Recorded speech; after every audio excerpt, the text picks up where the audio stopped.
Je m'entends toujours pour l'instant. Je m'entends toujours. Ok, là, ça c'est devrait bon. être. Ouais, c'est parfait. Ok.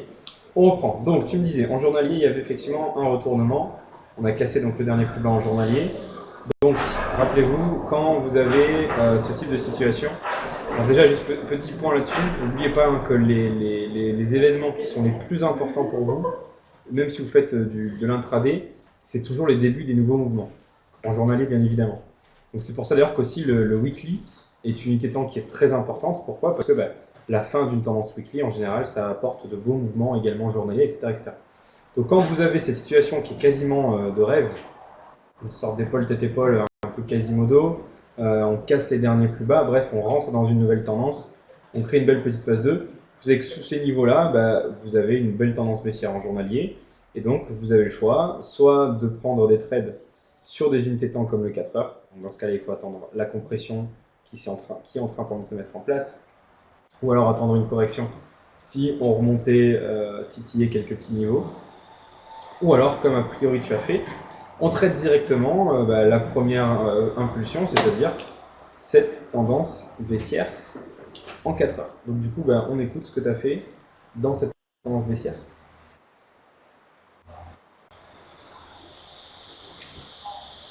Ouais, du coup, je suis rentré à la sortie d'une compression M30 parce que Ok, j'ai raté la première cassage du niveau.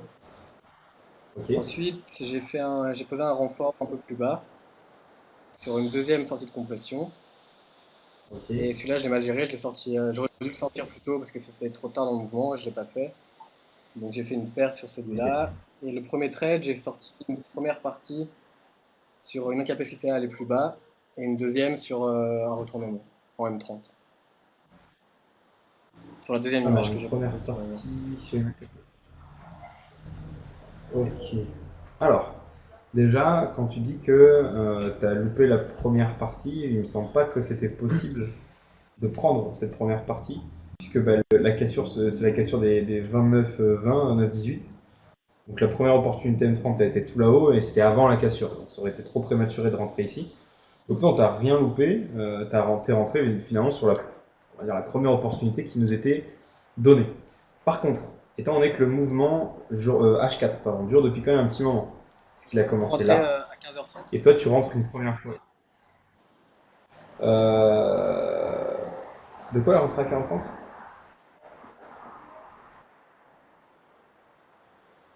Sur la bougie qui casse en fait, qui fait le retournement en M30. Oui, non, ça j'ai bien compris. Je me suis demandé Ce si que je j'aurais veux pas dû dire, rentrer. c'est que alors, on a un petit décalage malheureusement. Non, ce que je te disais, c'est juste que la tendance en 4 heures, elle dure déjà depuis un petit moment. Ouais, on a déjà une première impulsion, ensuite on a une deuxième impulsion. Donc là, en fait, tu vas pour trader la troisième impulsion. Donc, ce qu'il aurait mieux valu faire, c'est soit tu mets un stop loss large ou un stop loss plus ou moins normal comme tu l'as mis. Mais par contre, ça aurait été mieux que tu sortes assez rapidement. C'est-à-dire quand le M30 commence à décélérer. En l'occurrence ici. J'aurais préféré que tu sortes 80% là, que tu laisses ensuite 20% courir et puis après si tu veux tu peux le pyramider, que de prendre le trade là, de le laisser pendant toute la nuit et de repartir. Ça c'était hyper risqué, tu as eu de la chance, ton trade a continué, enfin le mouvement H4 était long, donc c'est là où tu as eu de la chance. Mais n'oubliez pas, hein, alors, hier on en a parlé, donc je vais en reparler aujourd'hui, pour ceux qui n'étaient pas là hier, c'est le facteur chance en trading. Donc peut-être que ça va être bon pour toi aussi, Mathias. Donc imaginons une stratégie où on commence avec un compte à 1000 euros ou 5000 euros. Voilà. On a un taux de probabilité. Alors en swing, le taux de probabilité ça dépend, mais c'est entre 40 et 60%. Donc on va dire qu'on va le laisser à 50%. On a un pourcentage de gain et de. Enfin, quand le win-loss ratio, on va dire qu'il est de 1,4 en moyenne. Et on va faire peu de trades, c'est-à-dire 20 trades. Et on va prendre, là vous êtes combien? Vous êtes 8, on va prendre 8 traders. Voilà. Alors comment est-ce qu'il faut lire en fait ce graphique? Donc ça signifie tout simplement que, en moyenne, avec de telles statistiques, c'est-à-dire 50% de taux de réussite pour 1,3, je crois que j'ai mis, de win-loss. Alors pour rappel, 1,3 de win-loss, qu'est-ce que ça veut dire?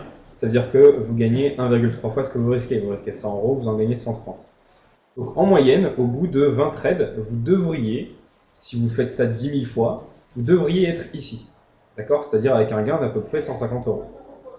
Il se trouve qu'il y en a, avec la même stratégie, la même statistique, qui peut avoir des résultats bien supérieurs à vous, comme d'autres peuvent avoir des résultats bien inférieurs. C'est normal, c'est ce qu'on appelle le facteur chance. En fait, tout simplement, lorsque vous allez prendre un trade, même si en général vous avez 50% de taux de réussite, vous n'êtes pas à l'abri de faire une série de mauvais trades, donc 3, 4, 5, 6 trades perdants. Si ensuite les 6 prochains trades sont gagnants, vous êtes bien dans du 50%. Mais vous pouvez également faire 100 trades d'affilée perdants. Si les 100 trades suivants sont gagnants, vous avez bien un taux de réussite de 50%. Bon là j'exagère, mais c'est pour illustrer le principe. Donc cette courbe elle est intéressante, pourquoi? Parce qu'en fait elle nous montre que généralement, normalement, vous devriez être le trader à la courbe noire. C'est-à-dire qu'avec de telles statistiques, avec une chance sur deux de gagner pour 1,4 de win-loss ratio, vous devriez être positif au bout de 20 trades à peu près ici. Mais si vous avez la malchance de choisir les mauvaises opportunités, la mauvaise paire, que vous papillonnez, que vous allez un peu à droite à gauche, que vous loupez des opportunités, vous allez, comme vous savez, bouleverser votre avantage statistique. Et soit vous avez très peu de chance, et donc vous allez être tout le temps en désavantage statistique qui va vous faire perdre de l'argent, soit vous allez être assez bien chanceux, et du coup, même en désavantage statistique, vous allez gagner de l'argent. Ce qu'il faut donc comprendre, c'est que quand vous rentrez bas, comme ça, là, tout en bas, et que vous vendez et que vous laissez en intra, comment on dit déjà, en overnight, donc c'est-à-dire laissez votre trade, laissez couvrir toute la journée, puis ensuite le lendemain, vous êtes un des traders qui sont ici, dans la catégorie des chanceux. Vous n'êtes pas le trader noir, et vous n'êtes pas non plus le trader bleu ou vert ici, parce que vous avez gagné. Si vous voulez être le trader noir, c'est-à-dire que si finalement sur du long terme, vous voulez être celui qui va gagner, il faut que lorsque tu as un mouvement où tu as déjà 3 impulsions dans ton mouvement, tu as un peu les chocottes de ce trade, et puis tu prends le trade, et puis tu coupes relativement tôt, tu coupes une grosse partie, et puis après le reste, tu laisses filer. Ok? Est-ce que tout le monde a bien compris cette histoire de facteur chance? Est-ce qu'il y a des questions là-dessus? Ce qui est sympa, c'est que quand on augmente le nombre de trades, bien évidemment, hein, si on met 200 trades, on n'a plus personne qui est vraiment perdant. Alors on a toujours des traders qui sont moins bons et des traders qui sont meilleurs, mais finalement, comme cette stratégie elle est foncièrement et fondamentalement gagnante, voilà. Alors non, c'est pas la simulation de Monte Carlo, Mathias. C'est juste en fait la simulation du facteur chance. À part si la simulation de Monte Carlo c'est lié au facteur chance, mais oui. Vas-y Adrien, on t'écoute.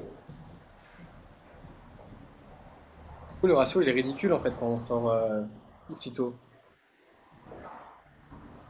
Le ratio il est ridicule, mais le problème c'est que alors déjà, c'est pas obligé d'être ridicule parce que déjà tu as mis un stop loss qui est large. Tu sais que tu peux aussi mettre un stop loss serré. Par exemple, toi tu as décidé de mettre ton stop loss ici, tu aurais très bien pu mettre ton stop loss ici. Ça t'aurait fait un trade beaucoup plus gros. Donc imaginons que tu mettes ton stop loss ici et que tu rentres là où tu es rentré, donc c'est-à-dire je me semble ici.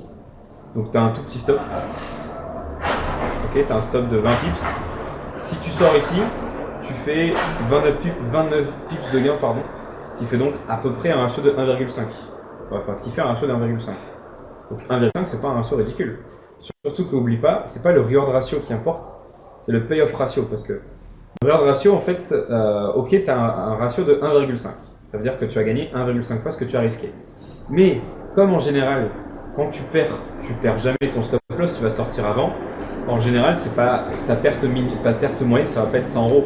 Ta perte moyenne, ça va être autour de 70, peut-être 60-70 euros. Donc au final, si en moyenne, tu gagnes 150 euros et que en général, tu perds autour de 80-70 euros, tu as bien un payoff ratio qui est supérieur à 2. Et du coup, tu fais partie de la catégorie de ceux qui ont des statistiques d'extraterrestres. Et donc, tu peux être sûr que si tu continues comme ça et que tu as la même régularité, tu sais que ta stratégie, elle est positive. Ok ?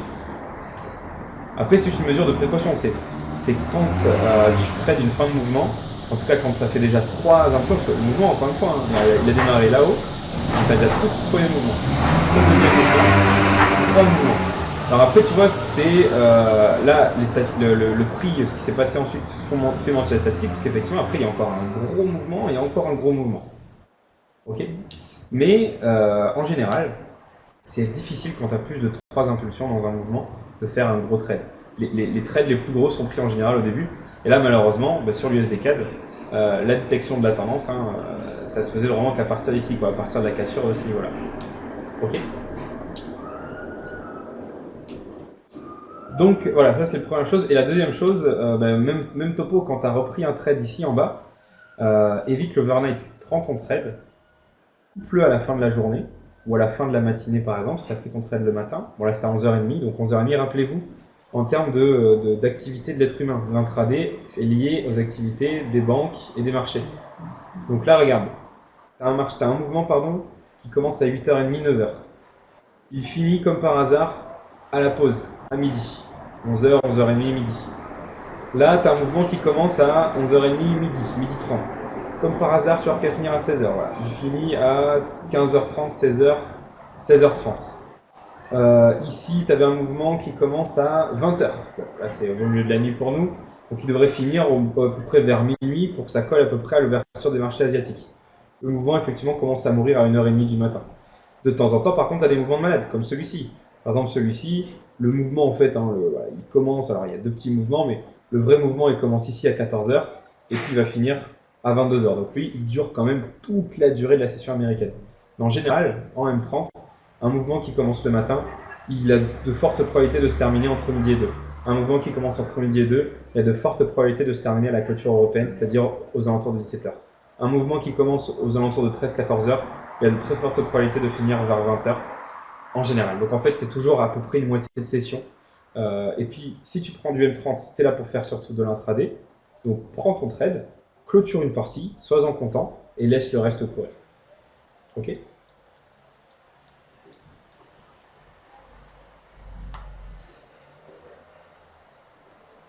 Ouais. Ok, mais sinon c'était quand même un beau trade. Ouais, dommage, tant mieux pour toi, mais essaie d'être plus agressif sur les sorties. Encore une fois, si tu fais du M30. Alors je vais vous faire un dernier petit dessin pour que vous ayez bien tout ça en tête. Je vais faire avec Paint. Donc oublie pas que ça, c'est une baisse H4. Donc c'est la baisse H4 que tu as tradée. Ok. Après la baisse H4, tu as soit une consolidation en H4, soit une correction en H4. Et toi, en fait, tu as commencé à trader la partie basse. Et en fait, pourquoi est-ce que je te demande de sortir tôt? C'est parce qu'on ne sait pas combien de temps va durer cette partie. Donc le souci, c'est que si tu rentres là, que tu laisses courir ton trade, et que pendant la nuit, on est en train de créer une correction en 4 heures, finalement, tu ne vas pas gagner grand-chose. Tu vas même peut-être perdre. Tu vois ce que je veux dire? Donc si tu rentres là, ce qui serait pas mal, ça serait de sortir là. C'est-à-dire avant que le H4 en fait commence à repartir à la hausse. Alors tu coupes une partie et puis tu laisses le reste courir et puis on verra ce qui advient du reste. Si par contre, par chance, tu peux rentrer au début du mouvement, là il n'y a pas de souci parce que même s'il y a une correction, il y a peu de probabilité qu'elle vienne retoucher ton ordre. Donc là tu peux avoir effectivement plus d'ambition. Ok. Il faudrait en fait que vous essayiez de vous représenter les prix avec une sorte de thermomètre de différentes couleurs. Donc par exemple, il faut que tu visualises un mouvement H4 un peu comme ça. Et on va faire, alors c'est pas comme ça que je voulais le dessiner, mais c'est pas grave. Par exemple, voilà, on va faire un carré, comme ça. Voilà.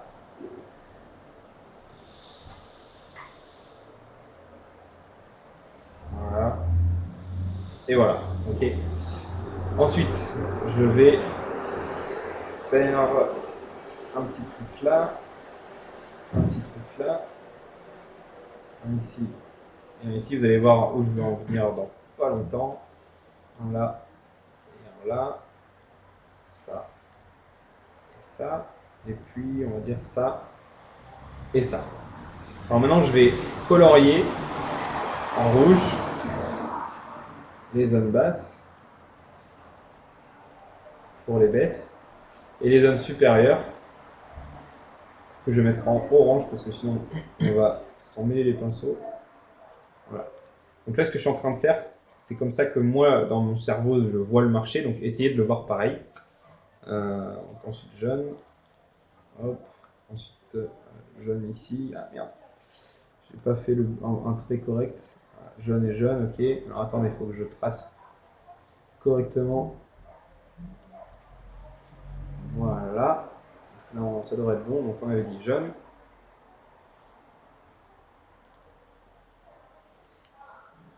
Toujours pas bon, 2 secondes. Hop, voilà, donc là c'était orange. Et enfin vert.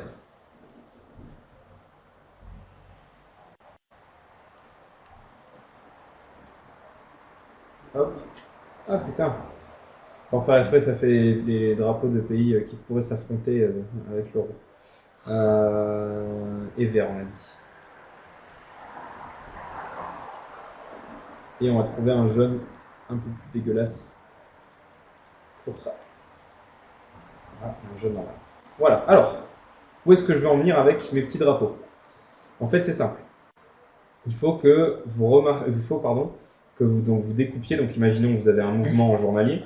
Donc ça, ce sont les mouvements en 4 heures, d'accord? Donc là, on a une impulsion, là, on a une correction, là, on a une impulsion, là, on a une correction, là, on a une impulsion. Là où normalement, donc là, c'est juste de la théorie, c'est pas de la pratique, mais en théorie, où est-ce qu'on devrait rentrer en 4 heures? En 4 heures, vous devez rentrer dans les zones oranges, c'est-à-dire ici. Hop, on va mettre en gras. Alors, vous devez rentrer dans cette zone orange en 4 heures, ou dans cette zone orange. Si vous rentrez à la cassure du dernier plus bas, vous rentrez dans une zone jaune. C'est pas un super méga trade, mais c'est pas mal, ça peut le faire. Ça dépend en fait de la chance que l'on a après. C'est-à-dire de comment le marché va ensuite réagir, ou ça dépend également de la manière en fait dont vous allez gérer votre trade. Ok, la gestion c'est aussi important. Quand vous rentrez à l'arrache, le plus important c'est la gestion. Maintenant, question, où est-ce qu'on doit rentrer en M30? Alors, les meilleurs endroits pour rentrer en M30, que je vais mettre en bleu, ben, c'est également dans les zones oranges. Parce que c'est vrai que là, on rentre quand même vachement haut. Ou alors, dans les zones vertes. Et les zones jaunes. Les endroits où il faut éviter de rentrer en M30, c'est les zones rouges. Mais également, les zones vertes ici. Et les zones jaunes, pardon, je vais mettre d'une autre couleur. Là où il ne faut pas rentrer, désolé. Alors là où il ne faut pas rentrer, on va le mettre en marron. Voilà, il faut éviter de rentrer en M30 ici. Il faut éviter de rentrer en M30 ici. Il faut éviter de rentrer en M30 ici. Éviter de rentrer en M30 ici, bien évidemment. Éviter de rentrer en M30 ici. Et éviter de rentrer en M30 ici. Pourquoi? Ben, pour les raisons que vous connaissez, celles qui sont liées à l'avantage statistique, qu'on a expliqué en cours, mais que je vous répète, à cause du fait que vous avez sans doute moins de marge de manœuvre. On est peut-être à la fin du mouvement. Qui dit fin de mouvement dit peut-être qu'il va y avoir une news parce que les mouvements ralentissent. Ça va être plus compliqué à gérer, etc., etc. Et puis de toute façon, c'est pas là que vous allez faire la plupart de vos gains. Et donc si on en revient au petit schéma que je vous ai fait tout à l'heure, là, sur le, comment ça s'appelle, les equity curves, equity curve. Voilà, donc on va resimuler. Alors 50%, on va mettre. Alors regardez, par exemple, les trades en M30 qui correspondent aux entrées qu'il faudrait faire, donc dans les zones soit vertes, soit les zones oranges. Donc là, si vous rentrez là, on va dire que vous avez 50% de taux de réussite, par contre, vous avez des gros gains et des petites pertes. D'accord? Donc, comme vous voyez, la stratégie, elle est largement gagnante. Ça peut être perdant de temps en temps, et ça, c'est le facteur malchance qui peut vraiment arriver. Ok? Ensuite, la zone jaune, en général, c'est à peu près du. J'exagère avec du 1 pour 1, mais ça peut être à peu près du vent. J'exagère vraiment beaucoup, on va dire 1,2. Donc, il y en a qui peuvent gagner, mais il y en a aussi pas mal qui peuvent perdre. Et la zone rouge, en fait, c'est le pire. C'est là où on a du 50% et du 1 pour 1. Donc là, vous voyez qu'il y a beaucoup de trades qui peuvent être perdants. Et en général, ça se passe, on va dire 0-0. Ok? Donc, l'idée, c'est ça, c'est que si vous tradez tout le temps dans la zone rouge, si vous cherchez à gagner trop, vous allez tout le temps être perdant. Donc, il faut essayer de gagner moins. Pour gagner moins, en fait, vous allez augmenter votre taux de réussite. Par exemple, votre taux de réussite va passer peut-être à 70%. Et qu'est-ce qui va se passer? Vous remarquez que finalement, on passe une stratégie gagnante. C'est ça, en fait, l'avantage statistique. C'est d'adapter en fonction de là où on est sur le marché. Donc, c'est pour ça qu'il faut voir le marché comme ça, il faut le comprendre comme ça, qu'il y a des unités de temps qui sont plus favorables sur lesquelles rentrer. Par exemple, on va éviter de rentrer en M30 ici. Par contre, on essaiera de rentrer en M30 ici. Donc ça, c'est la pure théorie. Et là où c'est du coup très compliqué, c'est que en pratique et en temps réel, on ne sait jamais si on est dans la zone verte, dans la zone jaune, dans la zone rouge. Donc du coup, il faut faire des suppositions. Il faut céder des supports à résistance, il faut céder de notre expérience des marchés, et il faut céder de quelques statistiques et probabilistes en disant, bon voilà, ça fait je sais pas, 4 semaines que le mouvement dure, je suis peut-être plus dans ma zone rouge. Là, en l'occurrence pour ton trade, du coup, Adri, ça fait déjà 3 impulsions depuis le mouvement qui a démarré, je suis sans doute dans ma zone rouge. Donc c'est ce qu'on appelle le faisceau d'indices qui vous permet de dire, voilà, je suis peut-être un peu en retard. Et dans un monde idéal, il faudrait réussir à rentrer uniquement que sur des opportunités H4 que vous anticiperiez, c'est-à-dire dans ces zones-là. Et c'est ce que propose d'ailleurs de faire du coup, le robot, parce que le robot, par défaut, il est configuré comme ça. C'est de choper soit directement les trades en H4, soit d'anticiper les trades en H4. Est-ce que c'est plus clair pour tout le monde? Est-ce qu'il y a des questions là-dessus?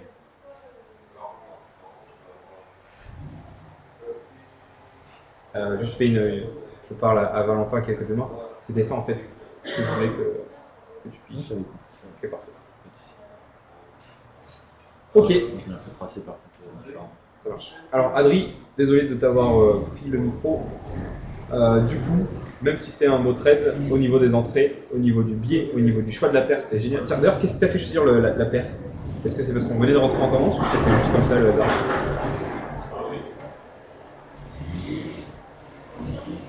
J'ai un surveille de paire que j'ai tradé et j'ai vu que ça se tournait et du coup je suis rentré. Bravo, c'est exactement comme ça qu'il faut s'organiser. Ok, bon, je compte sur toi pour continuer à trader l'USD CAD. Alors après, il y a l'Eurod qui, à mon avis, t'a posé quand même plus de soucis. Parce que le mouvement était quand même... Attends, je crois que tu as posté 2 fois USD... Ouais, tu as posté 2 fois USD CAD.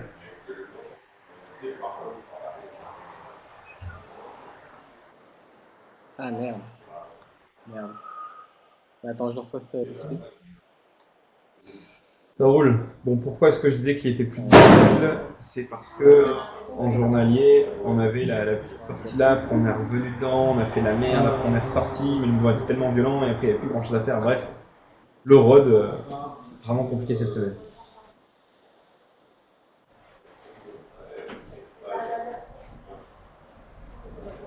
Bon, en attendant que Adri poste, est-ce que vous avez bien compris cette histoire d'avantage statistique? Il y a des questions là-dessus?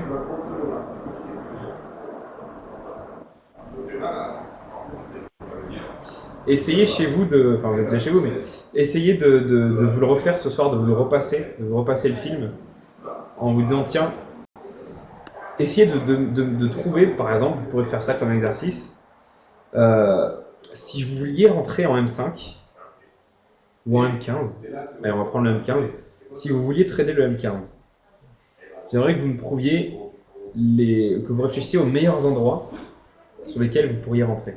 Donc, vous pouvez faire cet exercice pour la semaine prochaine, ça marche aussi Adri, et puis on en reparlera du coup semaine prochaine. Alors, ok, Eurod.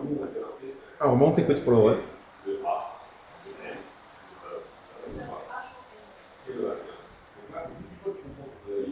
Du coup, je suis rentré sur le double signal, c'était H4 M30, je crois.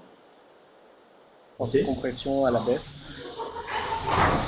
Et je suis en fait très d'un. Alors, j'ai même envie de dire triple signal. Ouais, oui, j'ai même envie de dire. C'est énorme aussi.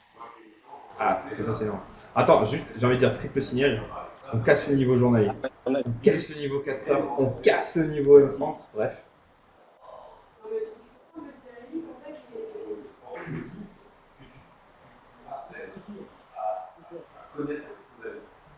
Ouais. Alors vas-y, Adri, tu disais ton stop loss? Ça a ralenti, ça a passé en compression et. Ok. Et du coup, Ouais, je disais, il était énorme, vu que la bougie était énorme, c'était peut-être pas malin de rentrer. Enfin, je sais pas si c'était. Alors en fait, tu as deux possibilités. Soit la bougie énorme va ensuite. Ouais. Alors soit la bougie énorme va créer un. attends, juste, soit la bougie énorme en M30 va créer un mouvement énorme, soit non. C'est vrai qu'en général, c'est plutôt non. En général, le mouvement énorme, il fait l'ensemble du mouvement. Et après, ouais, comme tu vois, il n'y a pas grand chose à rattraper.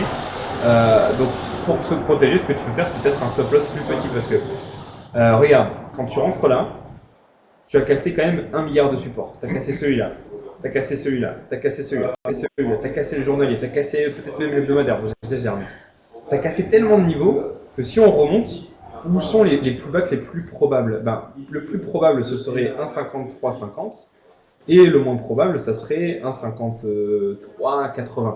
Donc tu pourrais mettre ton stop loss beaucoup plus petit, à 1,54, voire même à 1,5490, quand tu rentres comme ça vachement tard. Parce que les probabilités pour que ton stop loss se fasse toucher, c'est quand même relativement faible. Si tu veux, tu as plus de probabilités pour que après ton entrée, le mouvement il fasse de la merde et il bouge plus, plutôt qu'il y ait une grosse remontée. Ça arrive de temps en temps qu'il y ait des grosses remontées, ce qu'on appelle des corrections ou des révisions news. Alors qu'est-ce qui se passe dans les révisions news? C'est tout le temps la même chose. En fait, ce qu'il faut savoir, c'est que quand une news elle est publiée, des fois, en fait, il y a 2 news qui sont publiées. Il y a la news du mois, et des fois on se dit, merde tiens, le mois dernier, en fait, on s'est rendu compte qu'on s'était trompé.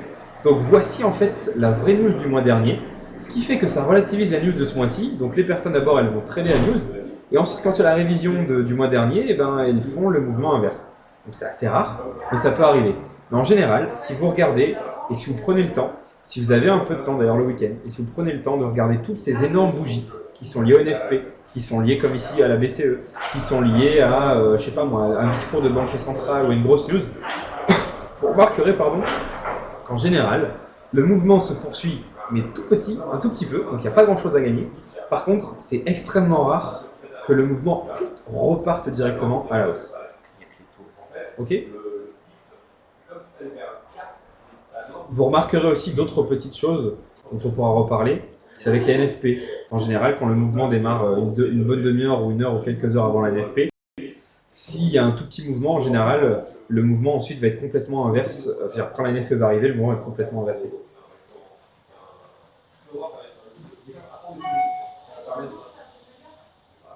Ok, donc Adri, au niveau des points de sortie, est-ce que tu peux m'expliquer? Parce qu'elles me paraissent un peu bizarres tes sorties.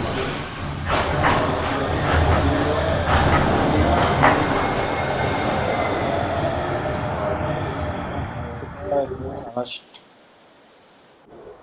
Comme tu dis, ouais. Pourquoi t'as sorti pas parce que juste je voyais qu'il n'y avait pas de décision, il y avait une direction qui était prise.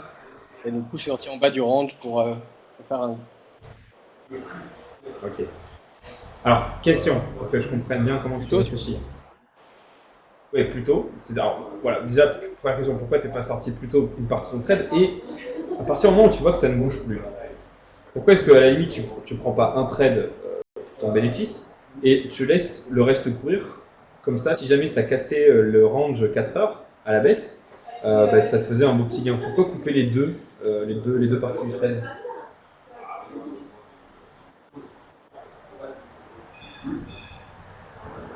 Mais ça, c'est une connerie, je l'ai fait. Enfin, c'est une connerie, je me suis rendu compte juste après l'avoir fait. J'aurais dû laisser au moins 20%. Et ouais. Bon, ça marche pas en tout cas, sans te jeter de fleurs. Comme chaque semaine, j'aime bien quand même tes trades. J'aime bien comment tu vois les choses, même si au niveau de la gestion, je crois que c'est pas la première fois que je dis de ne pas trop faire d'overnight. En fait, c'est pas que l'overnight c'est pas bien, c'est que par rapport à tes entrées qui sont en M30, et vu que des fois tu rentres un peu tard comme sur les SDCAD, l'overnight, eh ben, c'est pas bon.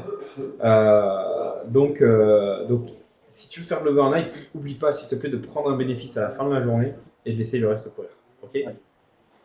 T'as juste ça à corriger hein, sur ton truc. Le reste, c'est très bien. Le choix des paires est très bien. T'as choisi à chaque fois au bon endroit.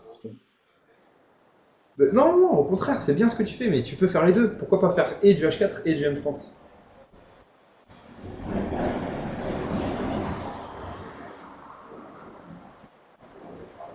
Ok. Ok, en tout cas, c'est bien. Continue comme ça. Merci Adrien.